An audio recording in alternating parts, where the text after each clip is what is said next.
Hello guys, कैसे हो आप लोग।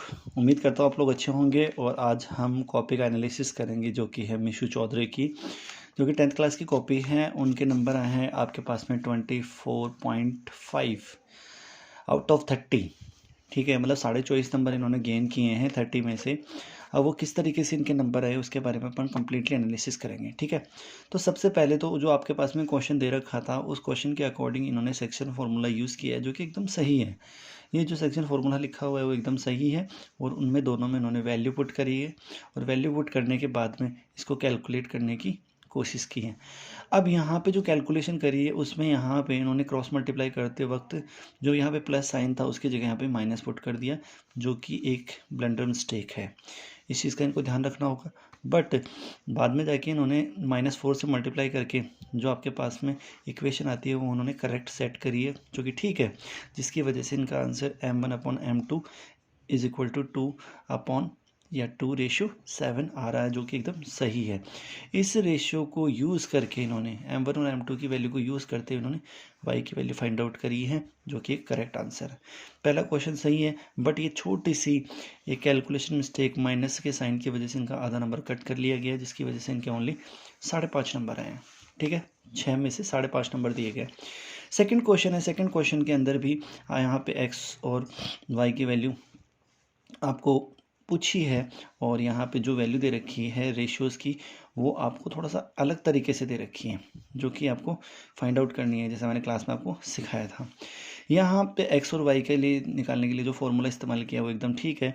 वैल्यूज़ पुट करी है और रेशियो इन्होंने फाइंड आउट कर लिया है, और वैल्यू पुट करने के बाद में इनका फाइनल आंसर आ गया है। ये लो जी, ये y का आंसर आ गया है, और जो y का आंसर आया है वो आपके पास में आया -20/7, और x की वैल्यू आई है -2/7। इस तरीके से इस क्वेश्चन में मिशु को टोटल मार्क्स मिले हैं 6 आउट ऑफ 6। इसमें किसी तरीके की कोई गड़बड़ नहीं है।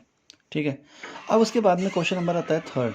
क्वेश्चन नंबर थर्ड में क्या कर रखा है, इन्होंने डिस्टेंस फार्मूला यूज़ किया है। डिस्टेंस फार्मूला यूज़ करके इन्होंने सब कुछ अच्छा करने की कोशिश करी, और इनकी कैलकुलेशन भी ठीक है। और इस तरीके से इन्होंने कंप्लीट जो आंसर निकाला है y की वैल्यू 2 वैल्यूज़ है, क्योंकि यहाँ पे जब अपन क्या करते हैं, अंडर रूट को हटाते हैं, ठीक है, तो इसका मतलब अपने पास में जो प्लस माइनस की वैल्यूज़ आती हैं, ठीक है, रूट स्क्वायर लेके आते हैं, तो प्लस माइनस में जो वैल्यूज़ आती हैं उनको अलग अलग लेके उन्होंने सॉल्व करने की कोशिश की है, और यहाँ पे y के 2 अलग अलग वैल्यूज़ आपको मिली है, जो कि ठीक है।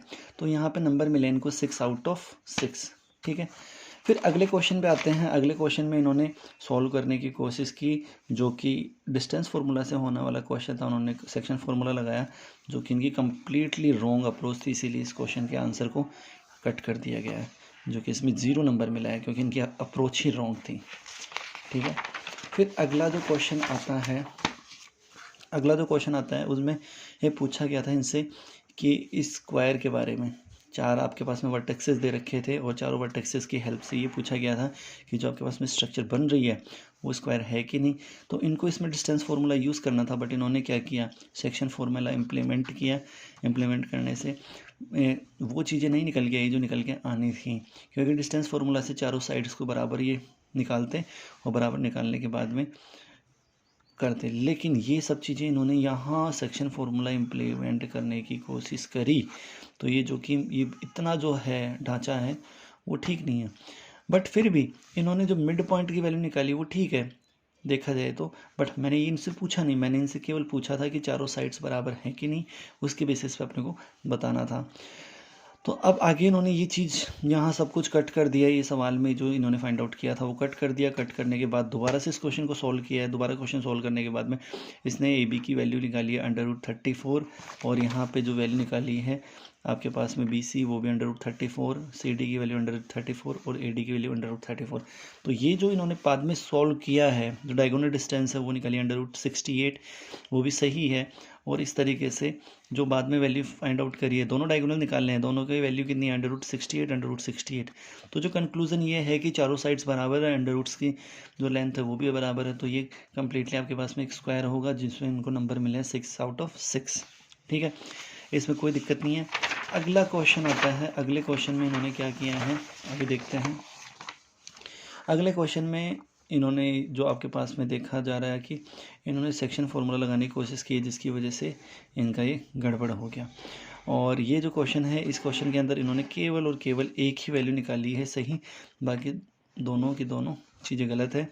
एक जो वैल्यू निकाली है इन्होंने, किसकी वैल्यू निकाली है, ये वैल्यू क्लियर मेंशन भी नहीं कर रखी, इन्होंने निकाली है QR की। और ये जो वैल्यू है वो इन्होंने मेंशन नहीं कर रखी, बट यहाँ देख के पता लगता है कि ये वैल्यू PQ की वैल्यू है, जो कि √41 है, जो कि एकदम सही है। ठीक है, और ये जो निकाला है, बाकी ये अदर वैल्यूज़ निकाली है वो सब गलत है, बस एक वैल्यू ही सही है, जिसकी वजह से इनको 1 मार्क्स मिला है। ठीक है, ये वाली बातें हैं। और उसके अलावा उन्होंने कोई कहीं पे कुछ अलग से स्पेशल नहीं किया, कोई आगे क्वेश्चन अटैम्प्ट नहीं किया, इसकी वजह से इनके टोटल मार्क्स जो आते हैं वो आते हैं आपके पास में 24.5 ये मार्क्स आते हैं। आई होप आप नेक्स्ट पेपर के लिए अच्छे से प्रिपेयर करोगे और आप अच्छे नंबर लेके आओगे और उसको और खूबसूरती से लिखने की कोशिश करोगे। इसमें बहुत सारी कमियां हैं जो कि आप नेक्स्ट कॉपी है अरविंद चौधरी की, वो देख के आप अपना इम्प्रूवमेंट कर सकती हैं। उन्होंने बहुत अच्छे से लिखा है, जितना भी लिखा है बहुत अच्छे से लिखा है। बाकी आप नेक्स्ट टेस्ट में अच्छा करने की कोशिश करें। नेक्स्ट टेस्ट के लिए ऑल द बेस्ट।